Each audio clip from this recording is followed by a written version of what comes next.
Vamos falar da situação da Ucrânia, hoje dia 26 de outubro, 8 horas no Rio de Janeiro, 14 horas em Kiev.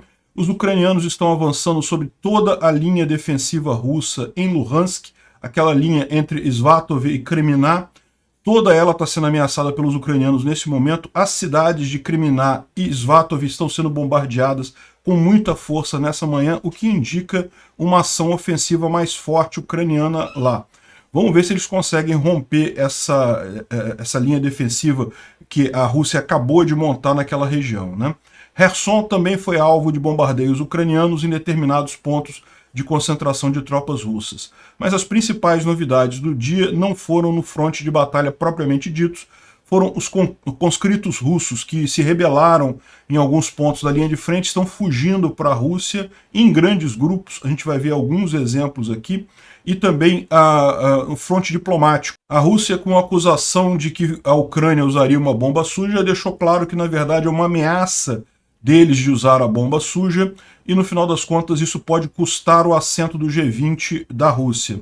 E também teve um pesquisador brasileiro, supostamente brasileiro, que descobriu-se ser um agente russo na Noruega, numa universidade da Noruega. Vamos falar sobre isso com detalhes. Essas notícias foram trazidas por Grey Wolf, Raibando Grau e várias outras pessoas. Obrigado aí ao pessoal que sugeriu a notícia. Obrigado a você que está assistindo o nosso vídeo. Se você gosta do nosso conteúdo, por favor, deixe o seu like e se inscreva aqui no canal, né? Pois bem, vamos começar falando sobre o resultado do bombardeio indiscriminado de ontem dos russos. Lembra, quando a gente gravou o vídeo de ontem, tinha algumas ameaças de bombardeio. Acabou que não foi algo tão sério quando já foi alguns dias atrás, mas sem dúvida alguma foram notícias ruins. Isso daqui em Dnipro é o único lugar em que realmente houve bombas atingindo locais. Na verdade foi um drone que atingiu um posto de gasolina e acabou matando uma mulher. Isso aqui são as imagens de ontem à noite. E eu não vou tocar o vídeo aqui porque mostra coisas bem feias, mas enfim, o posto de gasolina acabou sendo destruído aqui em Dnipro. Também lá em Kiev você teve alarmes de emergência, então as pessoas precisaram ir para os abrigos subterrâneos. Inclusive o presidente da Alemanha precisou ir para o abrigo subterrâneo, mas felizmente não teve nenhum ataque mais sério em Kiev ontem, né? Bom, vendo do ponto de vista militar, esse daqui é Kherson.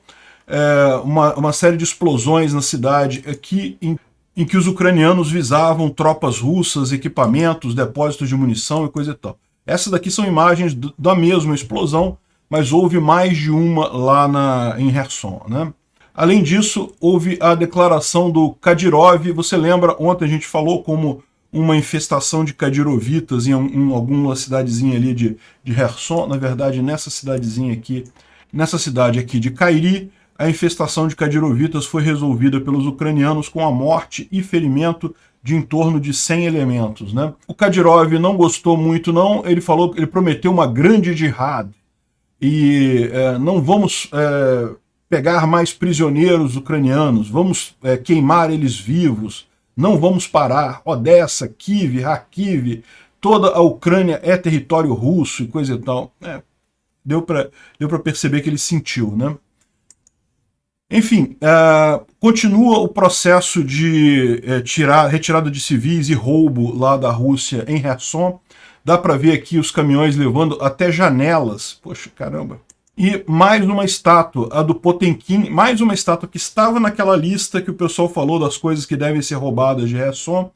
Mais uma estátua foi de fato roubada, ou seja, tudo indica que o exército russo está seguindo aquela lista mesmo. Vai roubar o museu de Kherson, vai roubar o teatro de drama, enfim. Os russos estão mostrando sua verdadeira face, meros ladrões, né? E o Alexei Reznikov, que é o ministro da defesa ucraniano, ele falou que a Ucrânia controla as pontes sobre o rio Dnipro com o uso de HIMARS e outras artilharias, ou seja, que não adianta, não importa muito o que os russos façam nessa região aqui, é inevitável que eles vão acabar tendo que ceder essa margem direita, né? É lógico, não vai ser uma coisa fácil. A gente sabe agora que os russos não estão recuando os militares dali, ao contrário, estão reforçando as posições militares com novos conscritos. O que eles tiraram só foi a população civil, como a gente explicou, justamente para economizar a barca, né? Eles têm poucas barcaças para fazer o transporte de mantimento, e essas barcaças eram usadas em grande parte do tempo para abastecer os civis. Daí os russos expulsarem eles de lá, obrigarem eles a irem para o lado leste do Dnipro para poder usar as barcaças agora só para os militares. Então vai ser uma luta ferrenha por aqui, mas isso também dá uma vantagem para os ucranianos, né? Um dos cuidados que os ucranianos estavam tendo é justamente não bombardear civis na cidade de Kherson. Tomar cuidado na hora de fazer bombardeios ali para não atingir os civis que são ucranianos, né? Mas agora que os civis já não estão mais na cidade, os ucranianos podem fazer bombardeios, podem usar HIMARS com muita mais facilidade daqui para frente, né? Mas as grandes novidades de ontem vieram da linha Svatov e Kremina. Svatov é essa cidade aqui e Kremina é essa outra aqui. E como a gente explicou, a grande linha de defesa que os russos estão tentando criar depois que eles perderam Izium e Liman, passa justamente aqui por Kremina, Svatov e vai até Troitsk aqui no norte, né? Então, mas esse é o ponto central que os ucranianos estão focando, e aqui pelo mapa, né, que é aquele mapa oficial, ainda está relativamente longe da P66 e coisa e tal, que seria a linha de ligação entre Svatov e Kremina. Então, de um lado, aqui pelo norte, os ucranianos já estão avançando também em direção a Svatov. Svatov está aqui e os ucranianos têm avançado desse lado de cá. Repara que é depois de Nizhnya Lubyanka, essa cidade aqui, ou seja, eles já estão avançando por aqui, os ucranianos, né? Dá para ver realmente aqui essa margem, essa região aqui como sendo em disputa, né? Os ucranianos já estão aqui em Kovalivka atacando Nezurine, aqui nessa região, né? Mas na verdade, como mostra essa outra setinha aqui, na verdade eles estão mais para cá, em Popivka. Também já está nas mãos dos ucranianos essa cidade aqui, ou seja, está aqui, ó, Kovalivka atacando Nezurine, mas só que Popivka, os ucranianos já estão aqui na cidade de Popivka. É o que mostra essa imagem aqui, ó.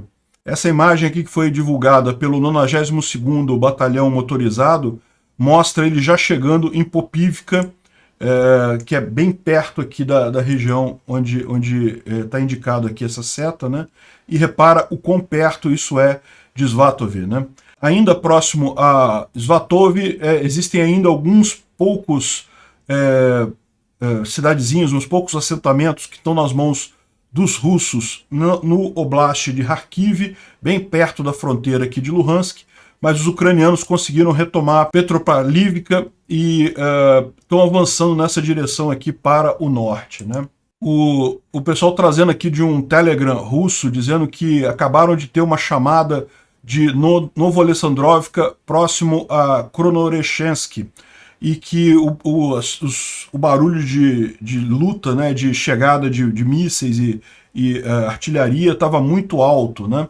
Ou seja, esse é a atmosfera de Kremínia na conversa dos russos, né? Como vocês podem ver nesse outro mapa aqui, que é uma visão de para onde está indo o exército ucraniano, a ideia justamente é aqui, ó, eles estariam atacando tanto em Kranorechensk quanto em Kremina, propriamente dito. Isso estaria realmente acontecendo neste momento lá na Ucrânia, né? Realmente um avanço grande aqui, ou pelo menos indica uma tentativa de avanço ucraniano. A gente não sabe ainda se vai ter sucesso, isso é coisa que está acontecendo agora neste momento. Pode ser que os russos consigam conter esse avanço ucraniano. Amanhã a gente traz mais novidades sobre isso daí, né? Bom, o Arestovich fez mais uma live dele ontem, ele sempre traz algumas coisas interessantes, ele tem algumas informações privilegiadas, né, que a gente não fica sabendo, e ele fala justamente sobre Svatov e Kremina, em que ele fala que as tropas fortificadas e coisas e tal estão reportando problemas grandes para deter os avanços ucranianos, e também, ou seja, não apenas na linha entre Svatov e Kremina, mas também na própria cidade de Kremina. Em Bakhmut, a gente já falou sobre isso, que os ucranianos repeliram os russos para distância muito grande. A Rússia continua transferindo soldados mobilizados para Kherson para tentar alguma contraofensiva na direção de Mykolaiv e Kryvyi Rih. Mas essas ações estão destinadas a falhar. É aquilo que a gente falou, não é que não vai fazer nenhuma diferença os soldados conscritos, é lógico que faz diferença, o mero número faz diferença, mas a expectativa é que neste momento eles não teriam capacidade de fazer muita coisa, né? O máximo que pode acontecer é dificultar a ação dos ucranianos. O que ele coloca aqui é que realmente a retomada, a liberação da região de Kherson será difícil e pode tomar tempo, né?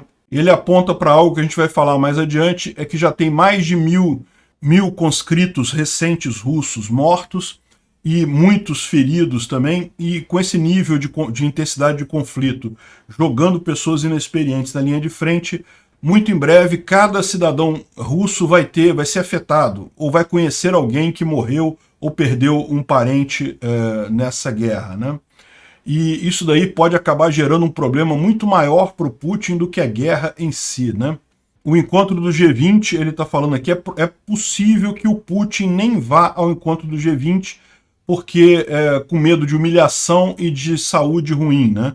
Ele certamente vai ser isolado lá no G20, ninguém vai querer ficar perto dele, então talvez ele mande o Mishustin, que é um auxiliar dele lá, para ir no G20 no lugar do Putin, né? E mais do que isso, a gente vai ver mais adiante que já tem um movimento no G20 para votar a expulsão da Rússia do G20. Bom, o Instituto para Estudo da Guerra traz aqui algumas informações sobre os Siloviki, que estariam já externando suas dissatisfação com os esforços de guerra russos na Ucrânia. Entenda, eles estão achando que os russos não estão conseguindo avançar. Não é que eles queiram que os russos recuem. Eles estão preocupados que os russos não conseguem avançar, que teria que fazer mais coisa, teria que ser mais incisivo lá. Esse pessoal ainda não entendeu que eles não conseguem simplesmente, não tem como avançar os russos lá, né? Isso pode ser um problema para o Putin, porque o Putin, no final das contas, ele hoje concentra as decisões. No momento que você tem outras pessoas falando também, ele fala aqui, ó, o regime do Putin é altamente dependente do monopólio do espaço informacional, né? O Putin é quem diz como os russos devem se sentir lá na Rússia. E o Prigozhin está a cada dia mais aumentando sua influência, falando para mais pessoas lá e falando contra o Putin, né? Os oficiais russos estão aumentando a retórica religiosa, dizendo que a guerra da Rússia é uma guerra religiosa. Tem que tomar muito cuidado com isso. Eu já vi gente falando isso até aqui no Brasil, de que o Putin está do lado da religião e coisa e tal, e que os ucranianos são satanistas e coisa e tal. Essa é a nova versão deles aí, porque aquele negócio de nazistas não colou, né? Então eu estou inventando essa desculpa nova, mas não vai colar também, né, no final das contas. Bom, esses aqui são os grupos de russos, de conscritos russos, reclamando das condições na linha de frente, dizendo que não tem tanques, não tem nem paz para eles cavarem, e que eles estão se sentindo, estão vivendo igual cadelas no meio de lugar nenhum, né? E esse outro grupo aqui, ó, fugiu, um enorme grupo de russos, soldados russos, que simplesmente fugiu do campo de batalha e está caminhando em direção à Rússia, reclamando de frio, de não ter do chão gelado e serem usados como bucha de canhão, né? Вот мы стоим уже третий или четвертый день, и мы... Dá para ver que é um grupo bastante grande de russos que está indo aí. São os conscritos novos que chegaram lá na linha de frente, viram que não tinha condição, não tinha como eles matarem, não tinha armas, não tinha equipamentos, não tinha nada. Os caras simplesmente voltaram e resolveram caminhar em direção à Rússia, né? Esse quadrinho aqui é muito engraçado, né? A mãe defendendo... a mãe enviando o filho para defender a Motherland, né? A terra-mãe, né? Defender a Rússia. Aí o soldado ucraniano falou, mas aqui não é Rússia, aqui é Ucrânia, né? Mas é o seu filho, você vai fazer isso com o seu filho? O garoto fala, não, eu tô com medo, mãe. Aí aumentou o número de mortos lá, e aí a mulher acusa a Ucrânia, evidentemente, né? Enfim. Os Estados Unidos, o Reino Unido e a França qualificaram as desinformações russas de bomba suja como o que é, provavelmente, preparação dos russos ou ameaça deles de usar uma bomba suja na Ucrânia, né? Bomba suja, a gente já explicou, é uma bomba que ela não explode pelo material radioativo, não é a explosão que é nuclear, a explosão é feita com um material normal, um TNT, qualquer coisa assim, qualquer explosivo, mas a bomba é feita com material radioativo em volta dela, então quando ela explode, ela espalha esse material radioativo para uma área grande, causando inúmeros problemas, desde morte das pessoas por radiação até a contaminação do solo, a ponto da área ficar totalmente irrecuperável, não usável por muitos e muitos anos, quiçá muitos e muitos séculos, né? Então, o Reino Unido e a França, lógico, viram que o Putin está mentindo, normal, o Putin está falando, então ele está mentindo, e que a bomba suja é a tentativa da Rússia de culpar os outros pelo que pretendem fazer, né? E mais do que isso, de fazer ameaça, né? O Chuck Farrer, ele traz aqui uma visão de que houve alertas de ucranianos na usina nuclear de Zaporizhia, em Nehodar, ali naquela área ocupada de Zaporizhia pelos russos, de que haveriam agentes russos, soldados russos, mexendo com material radioativo usado, né? Então aqui o combustível nuclear fica nessa região aqui na planta e os russos estariam mexendo com isso. Não se sabe o que eles estariam fazendo, mas essa atividade sugere que as forças russas estão preparando justamente uma bomba suja ou um dispositivo de dispersão radiológica, como a gente mencionou, né? Então é preocupante esse tipo de coisa, é lógico, eles pretendem culpar a Ucrânia, a questão toda eles sabem que no momento que fizerem isso, eles perderam a guerra, não vai ter mais como nem os russos manterem sua posição ali.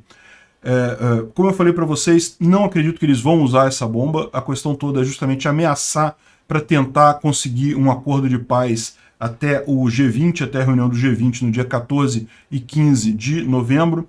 Então eles estão fazendo essa ameaça toda para tentar conseguir esse acordo de paz. Eles não vão conseguir de verdade, né? Inclusive existem rumores de que há uma negociação entre o Biden e o Xi Jinping para convencer os demais membros do G20 para expulsar a Rússia. Ou seja, isso pode fazer com que a Rússia perca o assento dela no G20 antes dessa reunião, né? Primeiro que ninguém está confortável com Putin indo nesse G20. Segundo que já está claro que ele está usando essas ameaças justamente para tentar uma negociação envolvendo o G20. Ou seja, está querendo colocar o G20 na guerra absurda dele, na invasão totalmente despropositada dele. Então é muito justo que o G20 se livre do Putin nesse momento. A gente não sabe se isso vai ter futuro, nessa negociação vai ter futuro, em que ponto que vai estar isso daí, mas o fato é, se o Biden conseguir convencer o Xi Jinping, muito provavelmente não vai ter oposição a isso no G20, né? Quem que vai se levantar contra isso no G20? E, curiosamente, né, o pessoal está lembrando aqui que agora os russos pararam de falar de desnazificação da Ucrânia, porque viram que não estava colando essa conversa, ninguém leva a sério esse papo de Ucrânia nazista e coisa e tal, e passaram a falar de dessatanização da Ucrânia. Então agora a guerra russa, depois desse tempo todo, agora a guerra russa é uma guerra santa para tirar Satanás da Ucrânia. A questão toda é quem é que vai tirar o Satanás da Rússia, né? Porque quem agride os outros é que provavelmente está com o Satanás do corpo, não quem é agredido. Essa foto aqui é uma foto emblemática. Esse aqui é o presidente da Alemanha num abrigo antibombas em Kiev, né? A gente falou ontem que ele foi visitar Kiev e que haviam algumas ameaças de mísseis e drones para Kiev. Em determinado momento, seguindo as regras de segurança, foi necessário que ele fosse para um abrigo antibombas lá em Kiev também e ficasse lá durante o período lá até sair a coisa. Como a gente viu, depois não teve nenhum dano real em Kiev ontem, mas é aquele negócio, enquanto o míssil está vindo, enquanto o drone está vindo, você não tem como saber. precisa ir pro abrigo para evitar o pior, né? Uma foto que certamente se tornará icônica. E, por falar em Alemanha, a Mercedes-Benz acabou de abandonar a Rússia. Olha, ela demorou a abandonar a Rússia. Talvez um dos motivos foi porque ela investiu não sei quantos milhões numa fábrica na Rússia que foi inaugurada em 2019. Ou seja, inauguraram outro dia a fábrica da Mercedes-Benz na Rússia, emprega 1.000 pessoas essa fábrica e agora a Rússia já está procurando alguém que queira comprar. Parece que já tem uma empresa russa interessada, mas certamente não vai ter a tecnologia, mas poderia comprar os ativos da fábrica russa lá na Rússia e a Mercedes vai sair da Rússia. Segundo, lógico, nessa altura do campeonato não vai sair por questão de visão de mundo, por visão moral, como tantas empresas saíram no início, né? Tá saindo justamente porque está vendo que, embora tenha feito esse investimento enorme, a economia da Rússia desapareceu, não existe mais, deixou de haver uma economia na Rússia. Então, para que manter uma fábrica lá? Só está dando custo, sem ninguém para comprar os carros, sem ninguém para fazer comércio lá, então ela viu que não tem jeito, vai ter que sair da Rússia, né? Até a marca Inoi, que é uma marca de smartphones russos, embora seja uma marca russa, os smartphones são feitos na China.